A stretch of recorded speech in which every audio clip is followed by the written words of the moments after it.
Hi, my name's Cam, welcome back to Rogues Roll Call, welcome to another video. I make videos about Dungeons and Dragons, so if that's your kind of thing then I would love it if you stuck around. So as a DM, I've had quite a lot of people both online and offline ask me how I run my games or how I prepare my games. How I run a game and how I prepare a game are kind of two different things, but I thought it would be fun to maybe once or twice a year make a video like this showing you how I prepare my games so that I can look back on it later and see how that process has changed as time goes on. Now this is the first time I'm doing this, but I'm going to walk you through everything I do from planning all the way up to actually setting up the table on game day to post-game wrap-up, like what I do after the game's finished. Before I get into it though, please know that my process, I'm a little bit extra, like I tend to go overboard when I get obsessed with something.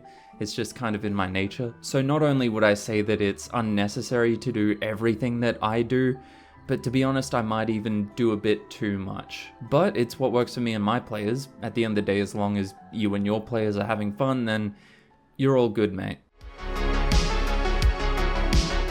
So the very first step, planning, happens right here at my computer. I sit down and I type up a very loose plan for where I think the next session might go. One thing I've learned by now is that you really can't spend too much time on this part. What I do is I pretty much just set out some major plot possibilities, come up with some ideas for a plan B in some of those situations, and I leave it at that. The problem with planning is that if you spend too much time on this part, planning like every intricate detail of what you want to happen, you are going to subconsciously railroad your players into doing all of those small intricate steps, or you're going to be really disappointed and bummed when those things don't happen. If you spend too much time and effort planning every single thing that needs to happen in the next session, and those things don't happen, you're going to feel like that session was a waste of time and that the players didn't have fun, and it's just going to be a whole, it's going to be a whole thing. So my sessions usually take about anywhere from 3 to 4 to 5 hours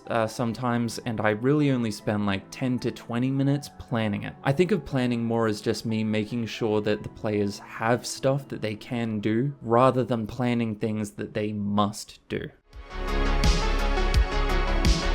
So, I've planned it out, I've got some ideas for what might happen in the next session. The next step is preparing some minis and terrain if there's like an encounter or things that I think are likely to happen. So let me show you how that looks.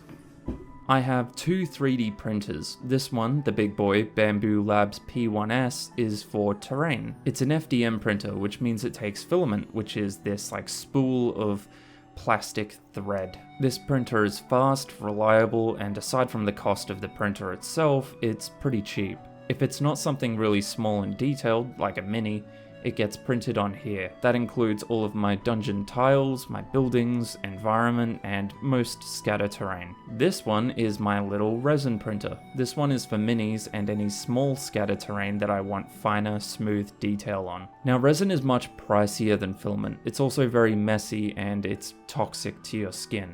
But it also gives you way smoother minis that are way easier to paint. So I've printed my terrain and my minis, I give them their paint, and they're ready to go. On game day, I'll take this big piece of wood I have here and I'll set up an encounter on top of it, so that when that encounter happens on the day, I can just carry this out and surprise the players. This right here is our game table. It's actually a pretty small dining table just with a larger piece of wood fixed on top. The raised section in the middle here is for the battle maps, and normally something like this would actually be sunken into the table rather than raised up, but it's just not something we could do with this type of table that we made. But it does have these cool dice trays built in. We also have some LED strips under the raised section to give the players lighting for their sheets when we play, but I accidentally broke them when we were putting all this together.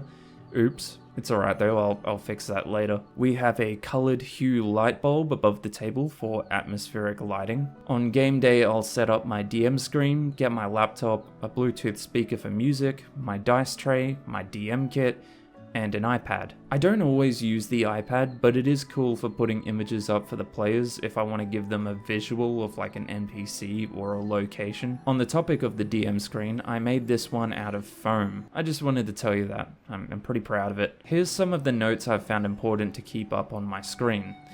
the player's passive perception scores, what the various conditions do, DCs, or difficulty classes, the counterspell rules, because I always forget them, and the one that I use the most, a list of all the skill checks. So if a player wants to try something and I'm not sure what skill check to make them do, I can just look to my left. So on game day, I set all of that up, and then I also have these folders for myself and all of the players. The folder has like some character art, it has their character sheets, it has sleeves for their notes, and it also has a few pages for session recaps, which I'll get into in a bit. Having somewhere for the players to store all of their notes, I think is super important, assuming that they keep notes during the sessions and the DM doesn't have to keep reminding them. Not mentioning any names, Andrew, Brad, Jackson, and Bree. Once we all sit down at the table and we're ready to start the session, I will have all of the players roll a d20, and whoever rolls the lowest gives the recap of the last session. It's a good way to like refresh everyone's memory, and I also think it's a pretty good way to get a dice roll out at the very start, straight off the bat. Starting with a dice roll, I think, is just a good way to like kind of get the fun going straight away.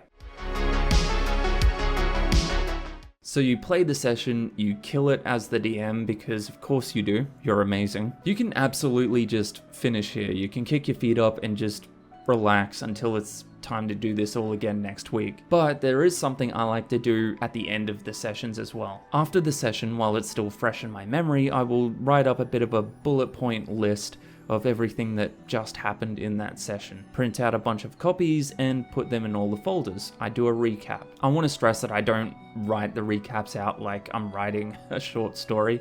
I just pretty much do dot points of specific important things that happen. This is one of the most unnecessary things that I do, but I like it. I think it's fun to look back every now and then, just to have a bit of a flick back through the folder and be like, oh yeah, back in session 2, Lucian threw a fireball at a volatile explosive crystal. That's right.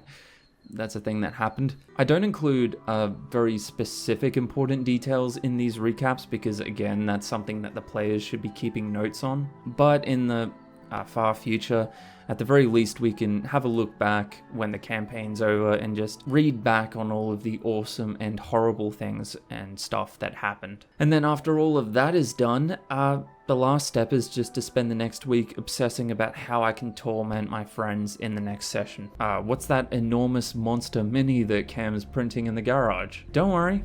You'll find out. There you have it. DMs, how do you prepare your D&D sessions? Players, is your DM anything like me? Let me know. Like I said, I'm pretty extra. I tend to go overboard, but I mean, what's the worst case scenario there? We have more fun. Thank you so much for watching, especially for watching through the whole video. It's very kind of you. I make plenty of videos about Dungeons & Dragons, so whether you're a player, a DM, or just someone who's kind of interested in the game, then stick around. The next video that I will be doing is another D&D dilemmas video. It's going to be a whole discussion about DMs railroading players. So if you want to see that, subscribe. Thanks again for watching. Hopefully I'll see you in the next one. Catch ya.